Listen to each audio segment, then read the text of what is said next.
예, 앞전에서는 그 북한의 현 상황에 대해서 제가 지난주에도 이제 계속 얘기를 했는데 조금 뭐 복습한다는 의미에서 이제 좀 그 했던 얘기들을 조금 반복을 했습니다.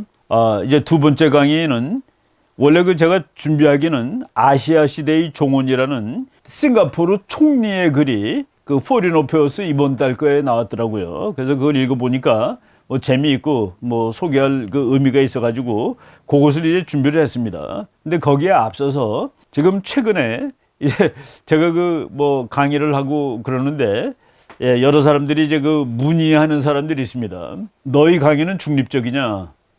중립적이지 않습니다. 저는 저희 생각을 얘기하는 겁니다.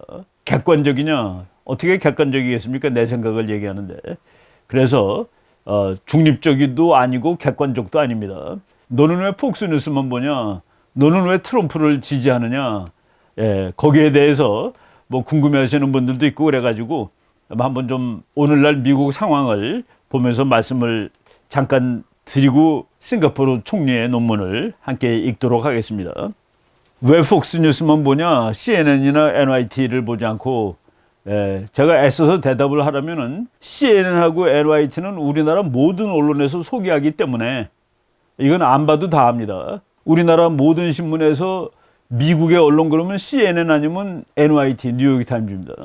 그래서 이것도 있다라는 의미에서 저는 말씀을 드리는 겁니다. 폭스뉴스도 있고 월스트리트 저널도 있다. 그런데 이제 한번 우리 보통 사람들은 CNN이 최고의 방송, 뉴욕타임즈가 최고의 신문으로 아는데 그 바로 지난 5월 달에 미국 사람들이 어느 방송을 제일 많이 봤느냐 이거를 보니까 1등이 폭스뉴스입니다. 1등 폭스뉴스예요. 그 프라임 타임이라는 건 이제 제일 시청률이 높은 시간이죠. 폭스뉴스는 프라임 타임에 평균 344만 1000명이 봤습니다. 2등이 MSNBC인데 MSNBC는 192만 3000명이 봤습니다. 그래서 폭스뉴스를 100으로 치면은 2등은 56입니다. 100대 56이에요. 그리고 세 번째가 CNN입니다. CNN이 그래도 많이 올랐습니다. 많이 올라서 이제 3등으로 올라왔는데 원래 CNN은 5등 바깥이었죠. 그런데 CNN은 165만 2000명이 봤습니다. 그래서 CNN은 폭스뉴스랑 비교했을 때 100대 48 정도 됩니다. 그러니까 쉽게 얘기하면은 폭스뉴스 하나는 2등, 3등을 합친 거랑 거의 비슷하다. 그래서 미국에서 주류 언론이 그냥 뭐 CNN하고 그 뉴욕타임즈라고 치는데 사실 국민들이 많이 보냐를 쳐서는 폭스뉴스가 오히려 주류 언론이라고 봐도 됩니다. 뭐 이거는 통계로 나오는 거니까. 그런데 여기서 더 중요한 것은 뭐냐면은 이제 그 미국 그 뉴스 방송을 보면 말이에요. CNN도 뉴스 방송이고 폭스도 뉴스 방송이고 MSNBC도 다 뉴스 방송입니다. 거기에는 말이죠. 유명한 앵커가 나와서 1시간씩 이제 넘어가면서 그 자기 프로그램이 있어요. 그러니까 뭐 해니티라는 지금 여러분이 사진 보시는 분이 샨 해니티라는 아주 지금 저 사람이 미국에서 그 시청률이 1등인 사람입니다. 그런데 이런 식으로 그 각 앵커맨의 시청률 1등서부터 5등까지를 보니까 5개가 전부 다 폭스뉴스였다라는 얘기입니다. 그래서 1등이 바로 지금 여러분이 그 주목지고 있는 저 해니티라는 사람입니다. 이 사람은 그 자기 쇼에 보통 423만 1000명이 봅니다. 1시간짜리 프로그램이에요. 우리나라 시간으로 보면 아침 10시부터 저 사람이 나옵니다. 우리나라의 그 폭스뉴스는 아침 10시에 저 사람이 하는데 그 다음에 두 번째가 터커 칼슨이라는 사람입니다. 터커 칼슨은 9시부터 하는 사람입니다. 우리나라 시간으로. 근데 미국에서 2등 419만 2000명. 그 다음에 3등이 더 5라고 그래가지고 아침에 5명이 와서 하는 그 뉴스쇼가 있습니다. 그러니까 미국 시간으로는 거의 새벽이에요. 그 아침 뭐 모닝뉴스나 마찬가지죠. 그것이 3등. 그리고 4등이 더 잉그람 앵글. 잉그람이라는 사람은 여자입니다. 바로 터커 칼슨 쇼하고 션 해니티 쇼 끝나고서 우리나라 시간으로 아침 11시부터 이제 잉그람 앵글, 잉그람이라는 그 여자가 하는데 그게 4등입니다. 그 다음에 5등이 그 브렛 바이어라고 이 사람도 그 폭스뉴스인데 스페셜 리포트 with 브렛 바이어 이게 5등입니다. 그러니까 1등서부터 5등까지가 전부 폭스뉴스예요. 그래서 너는 왜 폭스뉴스만 보냐라고 말하는 것은 지금 미국의 상황을 잘 모르는 것이다 라고 말씀드려도 될 정도고 저 션 해니티는 보통 그 트럼프 지지가 아닙니다. 저 사람은 뉴욕타임즈를 얘기할 때 아예 공개 방송에서 이렇게 얘기합니다. 뉴욕 토일릿 페이퍼 타임스, 뉴욕 화장지 타임스. 토일릿 페이퍼가 화장실에 거는 종이가 영어로 토일릿 페이퍼죠. 뉴욕 타임즈는 화장지다는 그 식으로 직접 그냥 아예 얘기를 합니다. 여러분 궁금한 사람 한번 한 시간 내내 들어보세요. 뉴욕 타임즈 한두 번씩 꼭 이제 지적을 하는데 그냥 아예 뉴욕 타임즈를 뉴욕 화장지 타임스라고 아예 얘기해버리는, 뭐 서로 이렇게 그 사이들이 나쁜데 저 사람이 아무튼 1등이다는 얘기입니다. 그런데 지금 미국에서 말이죠, 광고주들이 제일 눈독을 들이는 그 연령계층이 25에서 34세 해당되는 사람들이랍니다. 이 사람들이 아무래도 이제 구매력이 좋은 것 같아요. 그런데 25에서 34세 되는 사람들이 보는 1등서부터 5등까지 했더니 거기 1등이 잠깐 바뀌더라고요. 1등이 털커 카슨으로 나옵니다. 털커 카슨은 전체에서는 2등이죠. 그 다음에 2등이 션 해니티입니다. 그리고 3등이 더 5 아침 모닝뉴스예요. 그리고 4등이 더 잉그램 앵글이라는 것이 이제 4등이고 5등으로 CNN 방송의 쿠오모 프라임 타임이라는 게 들어갔습니다. 여러분 쿠오모라는 사람 사진 보면은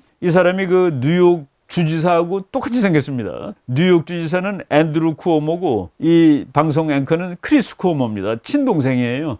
그래서 뭐 얼굴이 똑같은데 둘 다 이제 이태리 계통이죠. 김정은이 유고 상황에 들어갔다라고 제일 먼저 세계에서 제일 먼저 방송한 사람이 바로 저 쿠오모입니다. 예, 우리나라는 CNN이 단주하는데 그렇지 않다라고 일단 말씀을 드리겠습니다. 그래서 혹시 저 사람은 왜 매일 폭스만 보냐? 뭐 폭스만 보는 거는 우리나라에서 CNN만 소개되기 때문에 라고 얘기해도 되고, 그리고 미국에서 젊은이들 또 보통 사람들 압도적인 비중으로 보는 것이 폭스뉴스다라고 말씀을 드리겠습니다. 그리고 뉴욕타임즈가 이제 대단한 신문으로 알고 있는데, 뉴욕타임즈가 말이죠, 이게 요거는 조그만 한두 달 지난 데이터인데 뉴욕타임즈가 종이신문으로는 57만 1,500부를 찍습니다. 제가 최근에 본 자료는 지금은 또 줄어서 40만 부대로 내려간 걸로 알고 있습니다. 여러분 40만 부대 신문이면 우리나라로 치면 뭐가 되겠습니까? 우리나라에서는 조선일보가 판매 부수가 제일 높죠. 조선일보가 이거에 한 4배쯤 작은, 한 3배, 4배 되는 겁니다. 그러니까 조선일보의 3분의 1 내지 4분의 1짜리 신문입니다. 물론 인터넷 디지털로 보는 사람이 한 200만 된대요. 이제 미국은 일요일 날 신문을 일요일 것만 보는 사람들이 있습니다. 일간 신문인데 월화수목금토는 안 보고 일요일 날 것만 보는 사람들이 있는데, 왜냐면은 미국 신문은 일요일 날 그 광고 전단이 무지하게 많이 붙습니다. 그래서 그 쿠폰들이 많아요. 그래서 쿠폰 들고 가면 물건을 싸게 살 수 있거든요. 그래서 일요일 신문은 거의 이렇게 그 전화번호만큼 큽니다. 묵직해요. 그래서 일요일 신문은 평일보다 이제 종이도 많고 값도 비싸고, 그래서 일요일 신문은 108만 명이 보고 평일 신문은 57만 1,500명이 본다. 근데 요거는 조금 지난 데이터고 더 최근 데이터는 40만 명대로 내려간 거로 돼 있다. 그리고 전자는 약 한 200만 명이 본다고 그럽니다. 그런데 종이 신문으로 1등은 뉴욕타임즈가 아니라 월스트리트 저널입니다. 월스트리트 저널은 종이신문 판매 부수가 100만 5천 부. 그래서 미국에서 그게 1등입니다. 이제 미국 전국지로 그 USA 투데이가 있는데 그게 이제 판매 부수는 제일 많지만은 이제 배달해 주는 거로 월스트리트 저널이 그 뉴욕 타임즈를 거의 2배쯤으로 앞서죠. 이런 것들을 이제 우리가 미국의 그 언론 사정을 좀 정확히 알자라고 얘기를 하시면 됩니다. 제가 이제 최근에 미국에 대해서 아주 잘 아시고 예비역 장군님이 이제 그 연로하신 장군님이지만은 전화를 걸어가지고 이번에 트럼프는 가망이 없는 모양이죠. 이렇게 연락이 오더라고요. 그래서 어디서 있더니 우리나라 텔레비를 보니까 거의 떨어진 것처럼 방송이 나오던데요. 그래서 제가 3년 전에는 4년 전에는 이긴다고 방송한 방송이 있었습니까? 라고 그 얘기를 했죠. 우리나라 언론은 CNN, NYT만 보니까 트럼프하고 적대적인, 이거는 그냥 미운 게 아니라 적입니다. 적. 그러니까 호스타일 투 트럼프입니다. 그거를 주로 보는데, 제가 말이죠, 트럼프를 좋아하지 않습니다. 그런데 왜 너는 말하는 거가 트럼프를 좋아하는 것처럼 얘기하니? 저의 그 기본 입장은 대한민국을 위해서 미국하고 동맹국인데 미국의 현직 대통령을 그렇게 노골적으로 비판할 필요가 없다라고 보는 입장에서 얘기를 하는 겁니다. 뭐 애들 말로 대통령을 계속 씹는 거가 미국 대통령을 우리가 들이다 욕하는 거가 우리한테 뭐가 도움이 되느냐는 그런 입장에서 접근하는 것이 맞다고 칩니다. 물론 제가 만약 미국 시민이었다면은 지난번에 힐러리하고 트럼프를 내가 찍을 수 있는 권리가 있었다면 아마 나는 트럼프 찍었을 겁니다. 우리나라에는 트럼프가 더 나아 보여서 그랬습니다. 그건 뭐 사람마다 보는 시각이 다르겠지만은, 뭐 그러니까 이제 정치가 견해가 다 다른 것이죠. 한번 궁금한 질문이 있습니다. 김정은은 누구가 되기를 원할까요? 김정은이가 만약 건강하게 살아있다면은 김정은이는 바이든이 되기를 원할까요? 트럼프가 되기를 원할까요? 저는 둘 다 원하지 않는데 그거는 뭐 불가능하고 한 사람 될 테니까 무조건 한 사람 찍어봐 그러면 나는 결정적으로 김정은이는 트럼프를 찍으리라고 봅니다. 근데 뭐 대체 없을 거예요. 그렇지만은 그럼에도 불구하고 왜 트럼프하고는 거래를 텄거든요. 거래를 텄는데 거래를 트는 과정에서 바이든하고는 적이 되는 사건이 발생을 했었습니다. 그거 잠깐 말씀을 드리면은 2019년 5월 달 얘기예요. 그러니까 이미 뭐 하노이 회담 결렬되고서 그리고 한 두어 달 지난 다음에 김정은이 바이든을 보고서 IQ 낮은 멍청이라고 얘기했습니다. 김정은이가 바이든을 IQ가 낮은 멍청이라고 비난을 했다. 그 비난을 뭐 그냥 한 것은 아니고 바이든이 김정은을 타이런트, 독재자라고 얘기를 했어요. 타이런트. 그 말에 화가 나서 너는 IQ 낮은 멍청이야 라고 얘기를 했는데 그래가지고 저 주고받는 것이 오래 갔죠. 그리고 트럼프도 저것을 보고서 바이든을 조롱했습니다. 뭐 바이든이 머리가 나쁜 건 확실하지 뭐 이런 식으로 바로 이런 그 에피소드가 있는데 그런 면에서 보면은 그리고 또 이제 전반적으로 봤을 때 김정은한테 바이든이 돼가지고 좋을 것도 하나도 없다는 그런 말씀을 드릴 수가 있을 것 같습니다. 김정은이 독재자다. 바이든은 머리 나쁜 바보다. 그리고 북한이 한 말입니다. 바이든이 대통령이 된다는 것은 희망할 가치조차 없는 일이다. 그러니까 너는 대통령 안 돼라고 얘기를 하고 그렇게 이제 말폭탄을 주고받은 적이 있었다라는 얘기죠. 우리나라에서는 이런 기사가 이런 뉴스가 안 나온 거로 저는 알고 있습니다. 지금 여러분들이 그 사진을 보실 텐데 여기 플로리다입니다. 플로리다. 6월 14일 날 찍은 겁니다. 정말 보트가 수백 척이 나왔습니다. 저 보트가 수백 척이 나온 이유가 하나입니다. 트럼프 생일 축하입니다. 트럼프 생일이 6월 14일이었습니다. 그래서 플로리다에 있는 이 수많은 그 미국 시민이 보트 타고 나와서 트럼프를 지지했다. 그래서 트럼프가 그 보트 행진에 대해서 감사합니다. 난 맨 처음에 무슨 보트 행진에 대해서 감사하다 해가지고 제가 찾아본 그림입니다. 그랬더니 플로리다에 뭐 수천 명이 되겠죠. 저 보트 다치면은 그냥 그 강을 막 따라서 가서 뭐 트럼프 별장까지 이제 행진을 했다고 그러더라고요. 요거는 또 다른 도시입니다. 플로리다는 대서양 쪽이고 동쪽입니다. 미국에. 근데 미국에 또 서쪽의 바다가 있죠. 서쪽의 바다에 그 샌디에고, 캘리포니아. 거기에서도 바로 또 6월 14일 날 트럼프 생일이라고. 뭐 6월 14일은 이제 충분히 배 탈 만큼 이제 날씨가 더워진 것이죠. 그래가지고 또 수백 척이 나와서 이거 트럼프 대통령이 너네들 나와서 나를 지지해달라는 얘기에서 나오고 그러는 것은 아닙니다. 이 사람들은 자발적으로 이렇게 지지하는 사람도 있다. 우리는 A를 주로 알고 있습니다. 저는 B도 있다라고 지금 말을 하는 겁니다. B가 맞다라고 주장하지 않겠습니다. B도 있다. 우리가 A를 알면은 B도 있다는 것을 아는 것이 좋죠. 미국 대통령의 그 뭐 하나 재밌는 에피소드를 말하면은 제가 그 이제 금년간 다음번 미국 대통령이 누가 될 것이냐라는 세미나에 이제 초청을 받아서 뭐 논문을 하나 발표하기로 돼 있는데 그 논문을 쓰면은 한번 제가 그건 비공개 세미나지만은 한번 이제 방송으로 말씀드릴 기회를 갖도록 하겠습니다. 미국 역사상 대통령 취임할 때 나이가 제일 많은 사람은 트럼프 대통령입니다. 트럼프 대통령은 취임하는 날 그날 현재 70세 7개월이었습니다. 그래서 미국 역사상 역대 대통령 중 가장 나이 많은 대통령 취임입니다. 원래는 레이건 대통령이 기록이었었는데 레이건 대통령은 1911년생인데 69살 때 대통령이 취임을 했습니다. 그러니까 트럼프가 이제 몇 달 늦어요. 70세가 넘었으니까.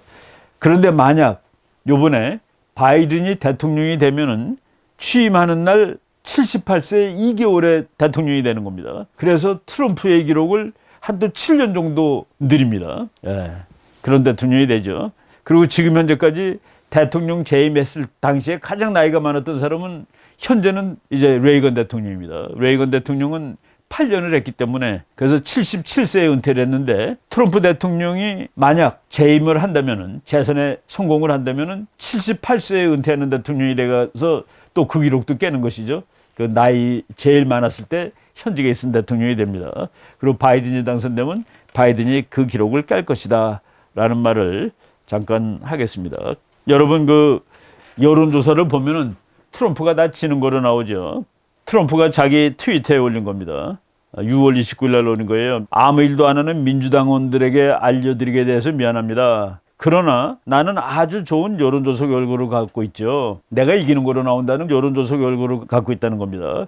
2016년처럼 내가 이기는 거로 나옵니다. 뉴욕타임즈 여론조사는 가짜입니다. 내가 대통령이 다시 당선되면 그들은 뉴욕타임즈를 보는 그 구독자들하고 나에게 사과를 할 것 같습니까? 국민들은 법과 질서, 안전을 원하고 있습니다. 지금 미국이 막 혼동스러운데 이 트럼프 대통령은 자기는 law, order and safety, 법과 질서와 안전을 이제 지키는 대통령이 되겠다라는 거로 그 대통령 선거전에 임하고 있습니다. 또 하나 그 재미있는 뉴스가 미국이 지금 뭐 데모가 막 과격하다 보니까 미국에서도 그 건드리면 안 되는 거가 있습니다. 조지 워싱턴 동상은 건드리면 안 돼요. 그 미국은 뭐 그 사람이 미국의 하나님은 아닌데 거의 미국의 아버지로 취급되는 사람이 조지 워싱턴인데 바로 뉴욕에 있는 조지 워싱턴 동상에 데모대가 페인트를 던졌습니다. 그 사람을 이제 체포를 하는 거예요, 미국이.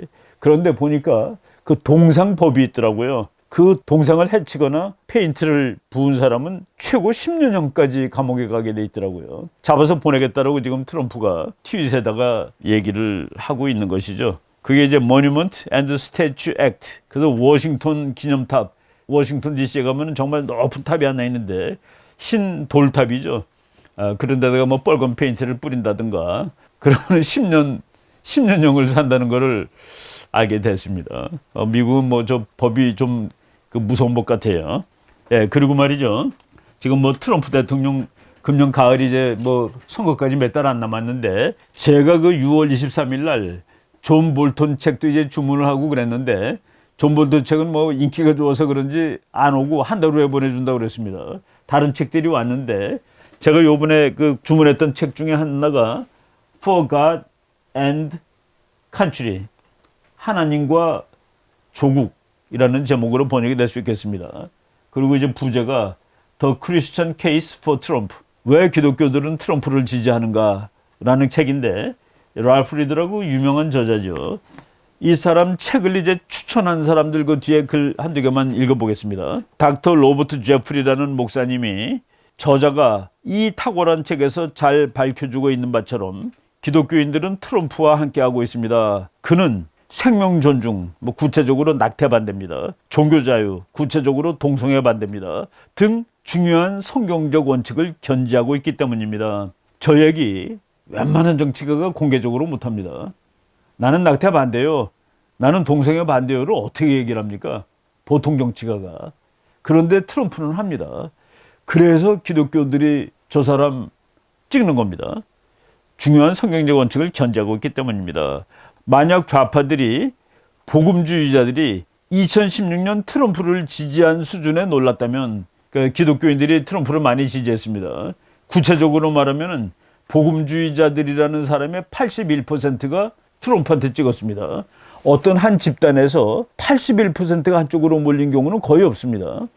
그 수준에 좌파들이 놀랐을 것이다. 그런데 그 놀랐다면 그들은 2020년에는 더 많은 복음주의자들이 미국 역사상 가장 생명을 존중하고 종교 자유를 지지하며 가장 친이스라엘적인 트럼프를 지지하는 것을 보면 머리가 폭발할 지경이 될 것입니다. 예, 지금 복음주의자 기독교인들 중에서 수천만 명이 투표하러 나가질 않았답니다.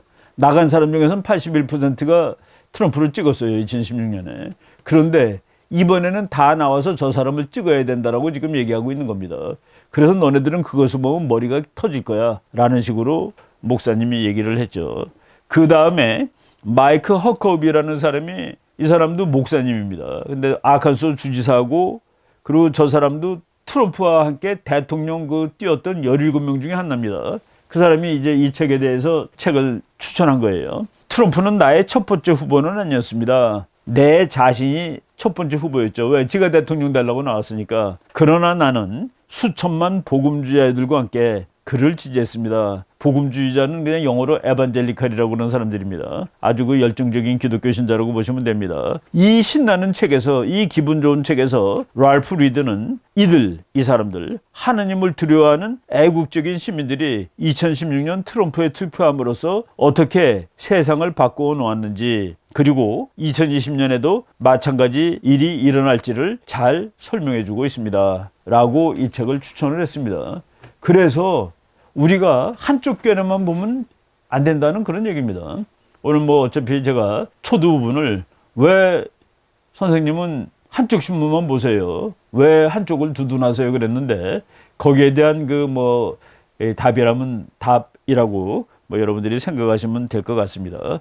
예, 우리가 로버트 제프리 목사님은 트럼프한테 이런 말 한 적 있죠. 하나님은 트럼프로 하여금 김정은을 제거하라는 권유를 주셨다. 정말 무지막지한 그런 얘기를 한 달라스의 아주 큰 목사님이고 큰 교회.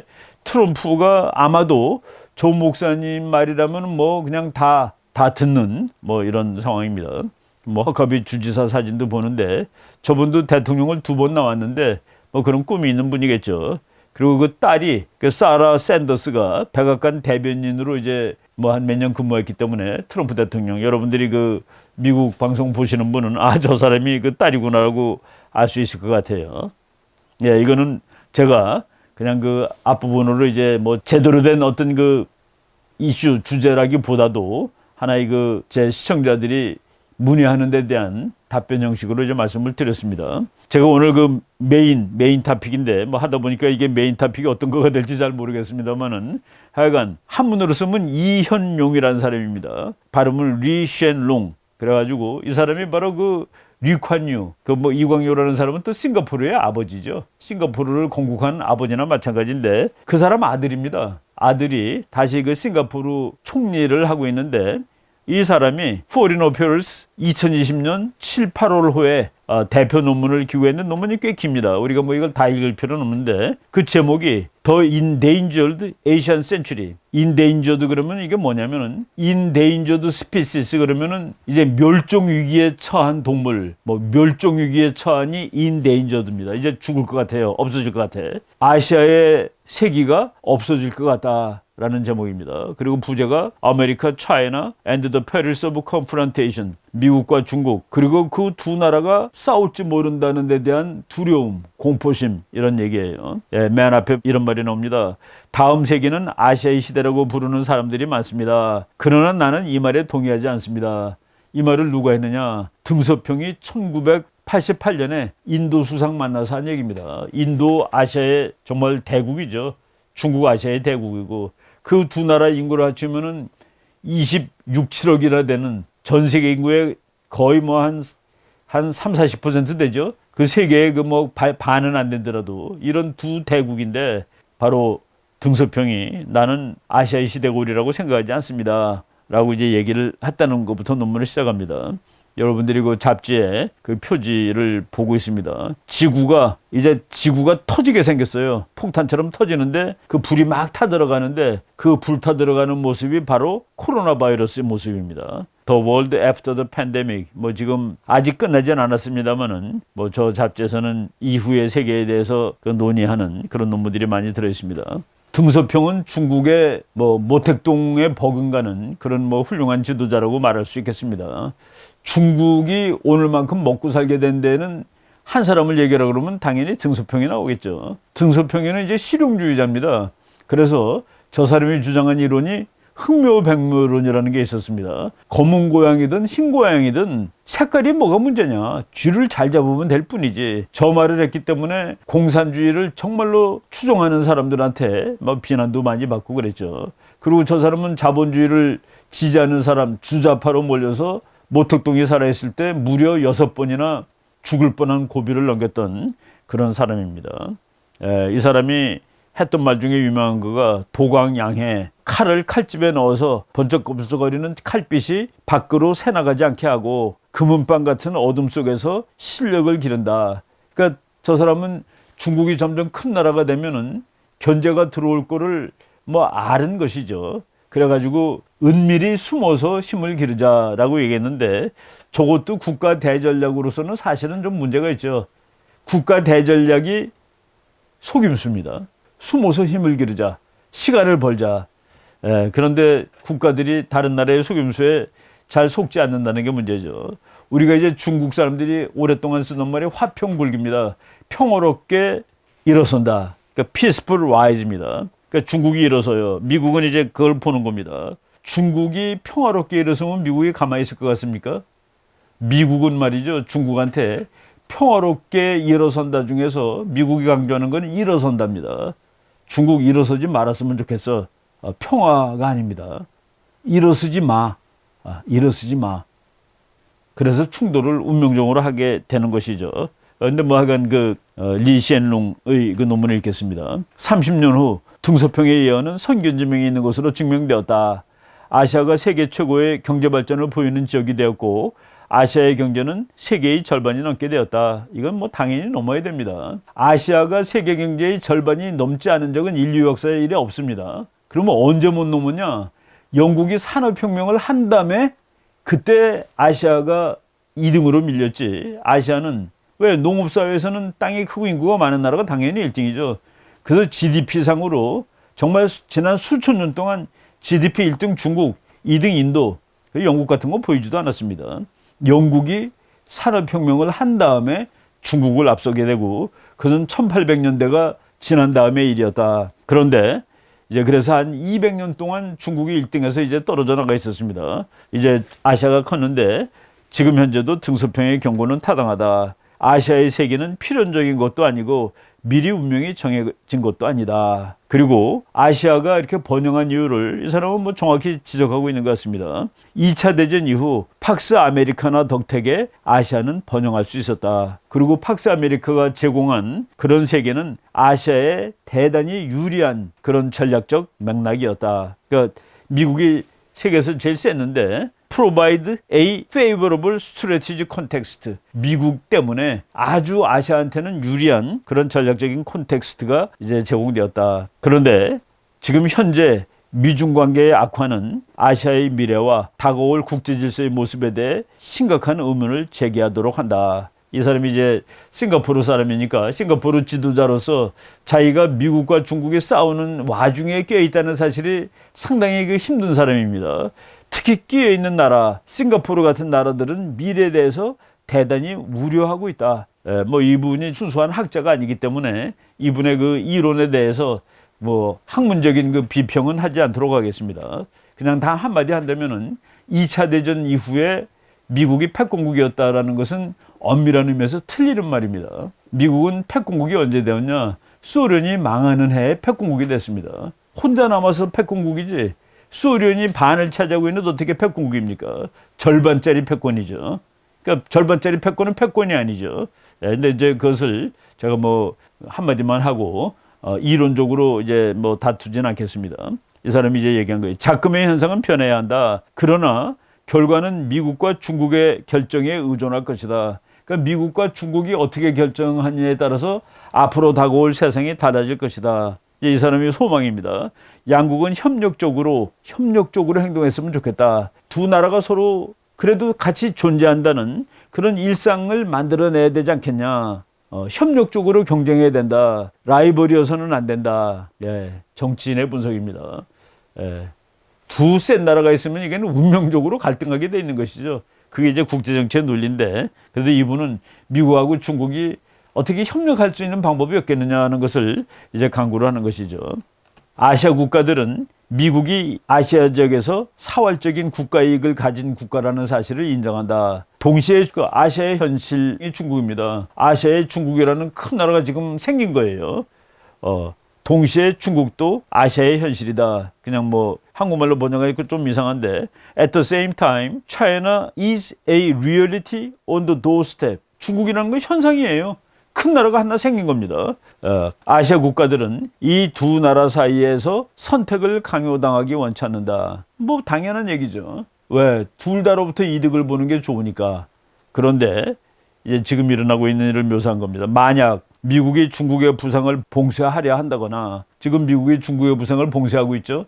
트럼프가 대통령 되기 직전에 나온 책에 다음번 대통령은 이렇게 해야 된다 해놓고 1, 2, 3, 4, 5, 6, 7, 8, 9, 10 딱 썼는데 그 중에 한 항목이 컨테인 차이나입니다. 중국을 봉쇄하라로 돼 있죠. 트럼프가 잘 하고 있는 것이죠. 그 가르침에 따라서. 또는 중국이 아시아에서 배타적인 영향권을 설정하려 할 경우, 중국은 지금 배타적인 영향권을 설정하고 있죠. 남의 구단선, 섬 만들고 이 섬에다 영해 설치하고 배타적인 영향권을 설정하려 할 경우 두 나라는 수십 년 지속될 갈등 상황으로 빠져들 것이며 오랫동안 이야기되었던 아시아의 세계를 위태롭게 할 것이다. 이 사람은 미국이 그 패권 시대를 1945년으로 보는데 1기와 2기를 나눕니다. 1기는 1945년부터 1970년대까지 냉전의 전반기, 2기는 중국이 개방된 이후 1971년에 닉슨 대통령이 중국을 방문해가지고 중국을 이제 소련으로부터 떼어냅니다. 그래서 국제 구조가 확 바뀔 때 그때부터를 미국 패권 2기라고 보는데 그 시대를 설명하고 있습니다. 아시아의 안정과 번영을 가능하게 한 것은 미국이었다. 미국은 개방적이고 통합적이며 법에 기초한 세계 질서의 챔피언이다. 영내 국가들이 평화적으로 경쟁할 수 있는 안보 우산을 미국은 제공하였다. 그리고 미국의 다국적 기업들은 아시아 지역에 대규모로 투자했으며 자본, 기술 그리고 이념을 가져다 주었다. 미국이 자유무역을 추진하고 미국의 시장을 세계에 개방했기 때문에 아시아와 미국의 무역은 증대되었다. 여기서 말이죠. 왜 미국이 이렇게 그 아시아 국가들한테 잘해줬느냐.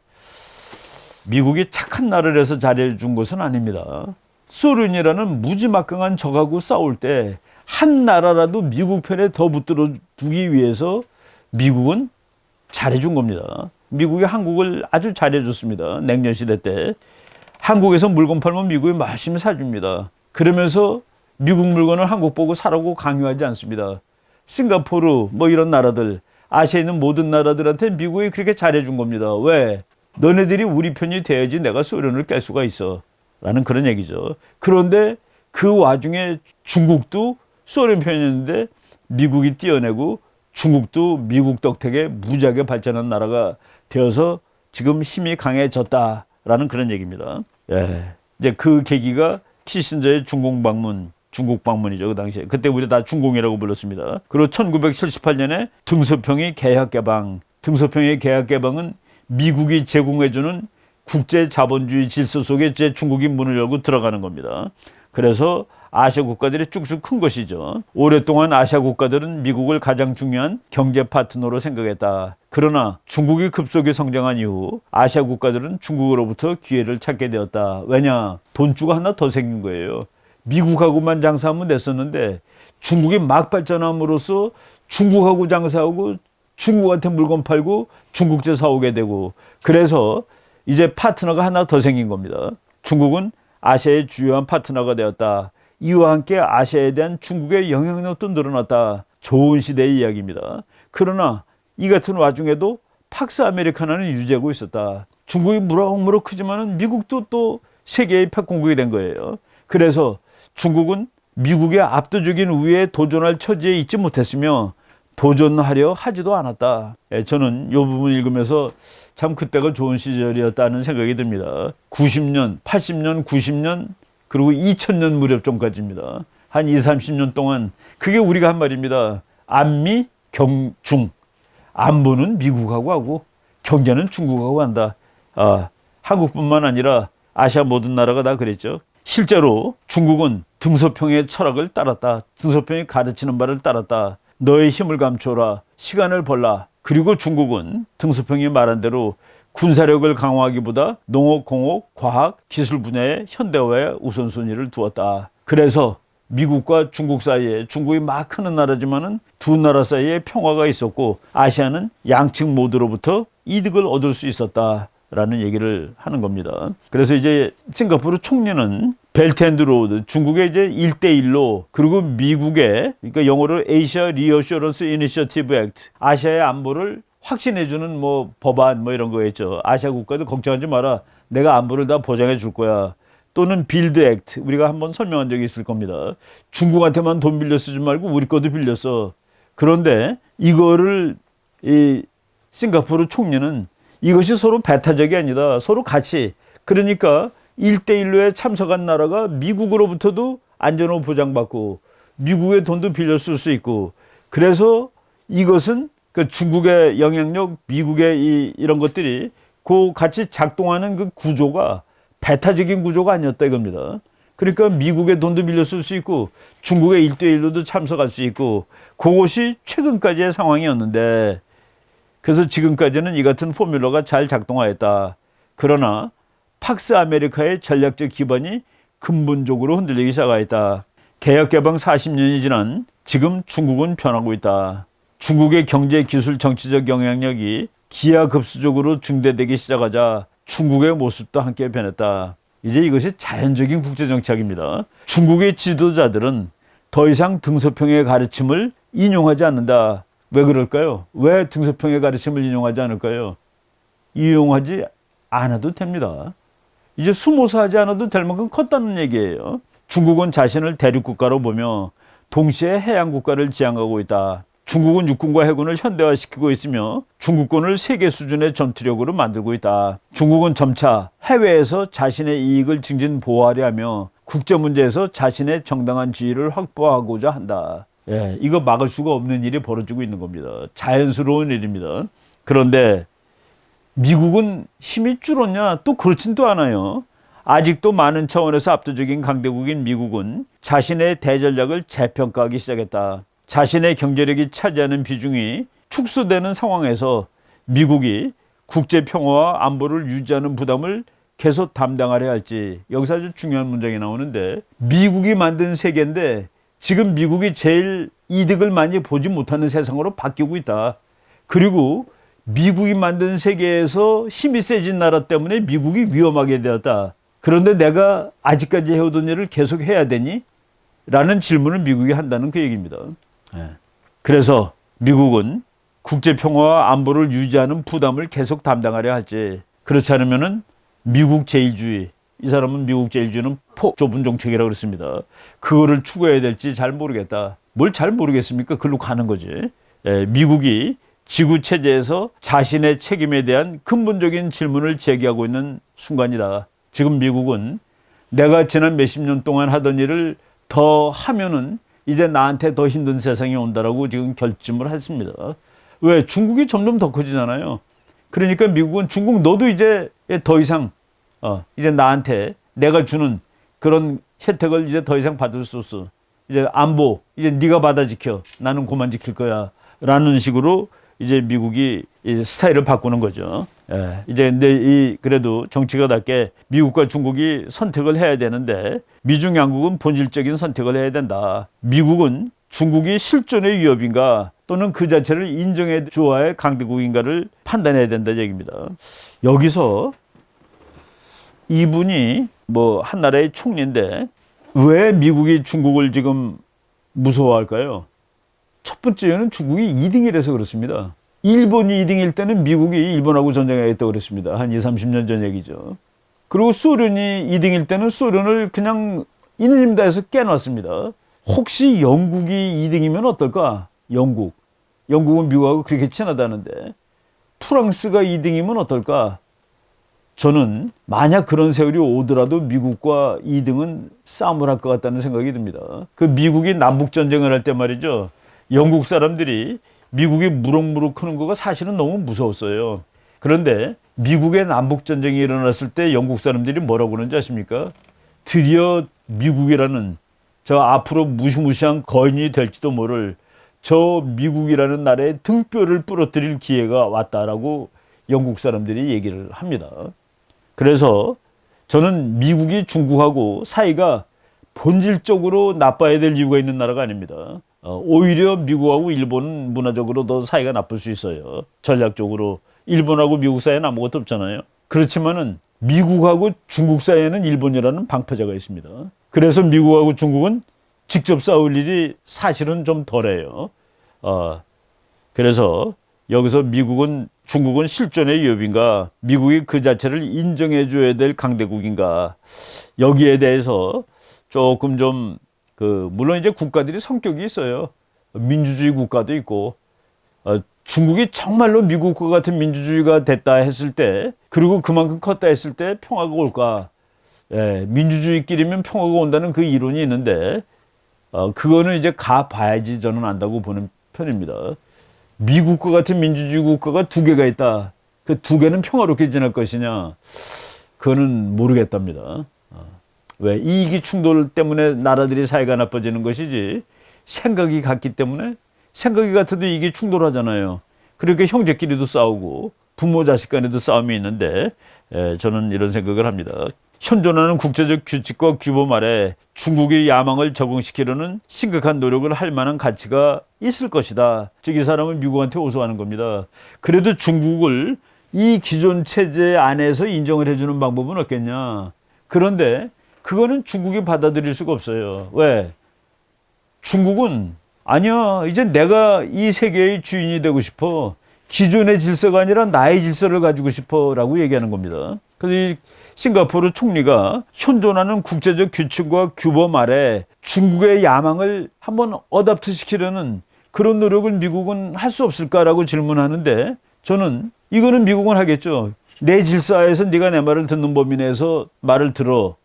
그런데 중국은 아닙니다. 중국은 자기의 질서를 만들려고 하는 거예요. 그래서 여기에서도 그래서 이게 정치가는 이런 분석까지는 안 하는구나 하는 그런 생각을 해봤습니다. 미국이 중국을 봉쇄하려는 경우 앞으로 수십 년 동안 갈등이 온다고 그랬는데, 요것도 이제 봐야 될 일이죠. 저는 수십 년까지 갈까? 그리고 미국이 지금 중국을 컨테인하는 거는 아직 중국이 더 크기 전에 지금 하는 것이 좋다고 생각하기 때문에 하는 겁니다. 미국은 몰락하는 나라가 아니다. 강인하고 강한 나라다. 여기 재미있는 데이터가 나오는데, 노벨상 중에서 과학 부분을 중국 사람, 그러니까 인종적으로 중국 사람이 노벨 과학상을 9개를 받았답니다. 그런데 그 중에서 9명이 국적이 미국입니다. 그러니까 얼굴이 중국 사람인 사람이 국적이 중국 사람이 아니에요. 9명이 노벨의 과학상을 받았는데 그 중에 8명은 미국 시민이다라는 얘기예요. 여러분, 또 하나 질문할게요. 에스닉 아메리칸이 있습니까? 에트닉 아메리칸? 에스닉 차이니스는 있어요. 에스닉 코리안입니다, 나는. 그런데 에스닉 코리안도 미국 시민이 있고 에스닉 차이니스도 미국 시민이 있습니다. 그런데 에스닉 아메리칸은 있느냐? 인종적으로 미국인은 있느냐? 없습니다. 미국인은 인종이 아니라 나라입니다. 미국 사람은 누가 미국 사람이냐? 미국 국적을 가지고 있는 사람이 다 미국 사람입니다. 바로 이제 이런 것들이 그 미국이란 나라의 그 특색인데, 중국계 노벨 과학부분 수상자 9명 중 9명이 미국 시민인데, 그 미국은 매력적인 나라이기 때문에 그렇게 되었다 하는 얘기입니다. 그리고 이 사람은 조금 약간 좀 우울한 경고라는데, 미국, 중국 두 나라가 갈등을 벌인다면은 그 냉전은 냉전 시대, 우리가 지난 시대의 냉전처럼 한 나라가 평화롭게 몰락하는 거로 끝나지는 않을 것이다. 소련이 평화롭게 몰락해서 냉전이 끝났는데 앞으로 다가올 중국하고 미국이 냉전을 벌린다면은 평화롭게 몰락하지 않을 것이다. 제가 썼죠. 미국과 중국 사이에는 냉전이 아니라 열전으로 갈 가능성이 있다라고 썼는데, 이분은 중국이 오래 버티기 때문에라고 썼는데, 저는 미국이 쉽게 때릴 것이기 때문에 냉전이 아니라 핫워, 열전이 될 가능성이 있다고 보는 편입니다. 그런데 전반적인 이 문투는 중국에 대해서 좀 비난하는 투입니다. 중국 결단을 내려야 된다. 강대국이 되고자 할 경우 미국뿐 아니라 주변국들로부터도 반발을 받을 것을 각오해라. 그러니까 지리적으로 중국은 불리한 것이죠. 그리고 국제 여론조사를 보니까 중국에 부정적이더라. 중국의 노력이 많았어요. 공자학원 같은 것도 하고 중국의 방송사 신문사도 많이 샀는데 그럼에도 불구하고 중국의 이미지는 부정적이다. 부정적이다라고 이제 얘기를 합니다. 그러고서 이제 중국은 지금 잘 사는 나라가 되었으니까 이제 격에 맞는 역할을 해야 되지 않겠느냐. 이것도 이제 뭐 우리가 논쟁이 있을 수가 있죠. 지난번에 중국 총리 리커창은 중국은 가난한 나라라고 얘기했죠. 중국 인구 14억 중에서 9억 6천만이 하루에 10,000원 이하로 사는 나라니까. 그런데 이 총리는 중국은 가난하지 않은 나라다. 그러니까 중국은 격에 맞는 역할을 해라. 국제적 규칙과 규범을 따라야 된다. 그리고 책임을 많이 져야 된다. 중국은 미국 및 다른 아시아 국가들과 협력해야만 한다. 역시 정치가답게 협력이란 말을 이제 많이 쓰고 있습니다. 그리고 뭐 시간이 많이 됐기 때문에 우리가 조금 이제 건너칠 텐데 여기 또 재밌는 데이터가 있습니다. 미국은 아시아 국가이기 때문에 오랫동안 아시아에서 전쟁했어요. 2차 대전도 했고 월남전쟁도 했고 한국전쟁을 했는데 그 사이에 아무리 작게 잡아도 미국의 대통령감 3명이 전사했다라는 얘기를 쓰고 있습니다. 뭐 이렇게 젊은 친구 중에서 이 친구는 대통령이 될 수도 있을 정도다는 그런 사람이 전쟁터에 와서 죽었다라는, 이거는 뭐 어떤 구체적인 근거는 밝히지 않고 썼는데 뭐 그럴 수 있겠다라는 생각을 할 수가 있습니다. 이 저자는 싱가포르 사람인데 아시아의 국가들이 중국의 부상을 두려워하고 중국이 결코 미국의 역할을 대신할 수 없다라고 느끼는 가장 중요한 이유 중에 하나가 아시아의 모든 나라에 중국 계통 인구가 살고 있습니다. 중국계가 살고 있어요. 그런데 대부분의 나라에서 중국계가 소수민족입니다. 그럼에도 불구하고 중국이 아시아 챔피언이 되면은 아시아에 있는 모든 나라들은 그 중국계 소수민족 때문에 큰일이 날 거다는 그 얘기입니다. 그래서 아시아 국가들은 중국이 아시아를 지배하는 나라가 되는 것을 대단히 두려워한다. 그리고 싱가포르 경우에는 유일하게 중국계가 싱가포르 인구 전체의 다수랍니다. 근데 자기네들도 그런 것이 무서운 상황이다라는 얘기를 하고, 전반적으로는 미국이 뭐 질서를 계속 잡는 그런 나라가 되기를 원하는 그런 투의 글입니다. 관대하고 개방 정책을 쓰는 나라고 미국에 대해서 이제 좋은 말을 많이 하고 있는데, 이제 이거는 결국은 국제 정치에서 그 영원히 없어지지 않는 겁니다. 시큐리티 딜레마라는 거예요. 시진핑이 그렇답니다. 태평양 넓지 않냐? 이 넓은 태평양에서 미국의 이익, 중국 이익은 조화로울 수 있다. 근데 조화로운 것이 이렇게 조화로운 거면 문제가 안 생깁니다. 근데 이렇게 조화로울 수 있는 거예요. 넓으니까 반씩 쪼개가지면 안 되겠니? 가 되는데, 이 싱가포르 수상은 시진핑이 한 말은 바다가 넓으니까 반씩 쪼개갔자는 뜻이라면 이거는 곤란하다라는 얘기입니다. 넓은 바다를 우리 같이, 넓은 바다에서 같이 수영하면 안 되겠냐라는 그런 의미면은 좋지만은, 그런데 아니죠. 중국이 이 바다를 우리 같이 함께, 그게 아니라 나눠 여기까지 우리 거, 여기까지 니네 거. 그런 니네가 여기 어떻게 중국 앞바다까지 와서 전부 지네 바다라고 그러니? 라는 것이 중국의 본심입니다. 그런데 중국은 안전하기 위해서는 남진하해, 동진하해, 이것이 자기 거가 되는 것이 중국이 제일 안전해요. 그러니까 중국은 자기가 안전하기 위해서 거기서 배타적인 권리를 행사하는데, 그것은 미국한테는 이건 말이 안 되는 얘기죠. 미국을 불안하게 하는 겁니다. 그러니까 중국은 자기 백길을 지키려고 그 바다를 차지했는데, 중국이 그 바다를 차지하면 세계의 백길이 위험해진다고 생각하는 것이 미국입니다.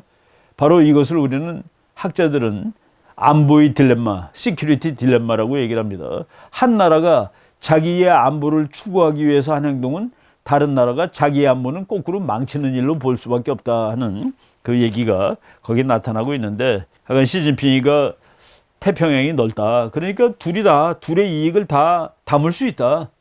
근데 그것은 배타적인 그런 의미를 가지면 안 될 거다라고 이제 얘기를 하고 있는 것이죠. 뭐 이제 길게 얘기를 했는데, 지금 이 총리 얘기로는 미국과 중국은 너무나도 서로를 필요하기 때문에 대체제가 없다는 거예요. 미국에게는 중국을 대체할 나라가 없고 중국에게는 미국을 대체할 나라가 없다. 거기까지는 뭐 틀리는 말은 아닌데, 그래서 두 나라가 서로 상대방을 버릴 수가 없을 것이다 라고 얘기를 했는데, 지금 국제정치가 갈등으로 갈 때는 친구끼리도 심지어는 이제 전쟁으로 빠진다는 그 사실을 이제 조금 더 이분은 뭐 구체적으로 얘기를 하고 있는 것 같지는 않습니다. 그리고 이제 맨 마지막 챕터가 챕터 제목이 강력한 희망입니다. A fervent hope. 그 희망을 얘기를 했는데, 코비드19 같은 것을 보니까 국가들이 얼마나 협력이 필요한 그런 사건이냐. 그러니까 이제 우리는 협력하자. 그런데 뭐 우리가 또 참 국제정치의 우울한 면을 얘기한다면은 코비드19이 협력을 한다면 그런 일이 있을 수가 있겠습니까? 협력이 안 되고 있다는 세상의 증명이 코비드19이죠. 그러니까 양쪽을 보면 그렇다는 얘기입니다. 이거를 보면 우리가 얼마나 협력이 필요하니, 협력을 애초에 안 하니까 이런 일이 터진 것이지 라고 얘기할 수 있다는 얘기입니다. 이 사람이 리시엔롱 싱가포르 총리가 아시아 국가들의 성공은 미국, 중국이 상호 간 차이를 극복할 수 있느냐, 상호 신뢰를 구축할 수 있느냐, 그리고 안정적이고 평화로운 국제 질서를 위해 건설적으로 협력할 수 있느냐의 여부에 달려있다. 이것이 우리 시대의 가장 본질적인 이슈다. 이렇게 희망적인 얘기를 했는데 이 논문의 제목에서 다 말해주고 있습니다. 아시아의 세기가 오는 줄 알았는데 이것은 이제 끝나가고 있다. endangered. 정말 이제 없어져요. 이제 이것은 뭐 멸종위기. 시작도 하지 않은 아시아의 시대가 멸종으로 간다는 얘기를 하고 그냥 정치가로서 협력을 호소한 그런 논문이라고 보시면 되겠습니다. 뭐 하다 보니까 시간이 또 뭐 거의 1시간이 다 됐는데 오늘 강의는 뭐 이 정도로 하겠습니다. 제가 이제 그 다른 논문들도 몇 개 더 최근에 본 거가 있는데 그건 뭐 또 다음 시간으로 다음 시간에 말씀드리기로 하고 오늘은 여기까지 하겠습니다. 여러분 고맙습니다.